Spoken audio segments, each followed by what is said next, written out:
Çär.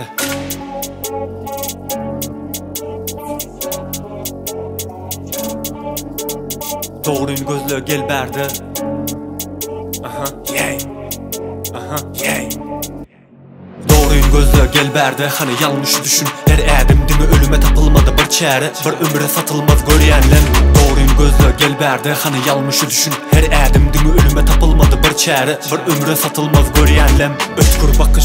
Arkasında ılham ateş. Sataşma cüvde karış. Markalar yarış sözde hasıl karış. Onu içme kapı aç. Doğrudan kaç. Yok indi fan. Bu tordu maç. Fikirler bir alaç. Olsa da kıskanç. Gözün aç. Ayak yalına çürüyenler bağ yüreklerde. Doğru harekette seplensenem. Hem işe bar olur.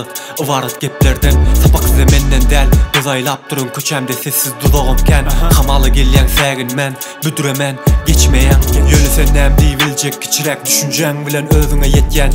Gözüne çanvasan, neçinçsan, dile dile gelsin an. Töre kan tama kavarın, yaraların üstem yamalar. Tersine kurnayan sen şağalan, uğulaşıp geçen şağallar sizi.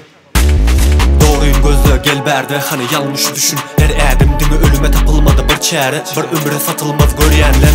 Doğruyun gözlü gel berdi, hani yanlış düşün. Her adım dimi ölüme tapılmadı bir çare. Bir ömre satılmaz görüyenlen. Baştan çizilen dar yollar, oğul Allah son yetişen kollar. Gideriz hayrına onuna, daşlar sonuna çelli her adımda. Düzeltmeni geçsem kerimden, birine ulaşmak derdemden. Bana da çalışan bozulur çağımda, koru beni pelimde. Yollar yürümene geldin gözlü çare. Men berdi, yürüyte adım düzeltmene gerek neme.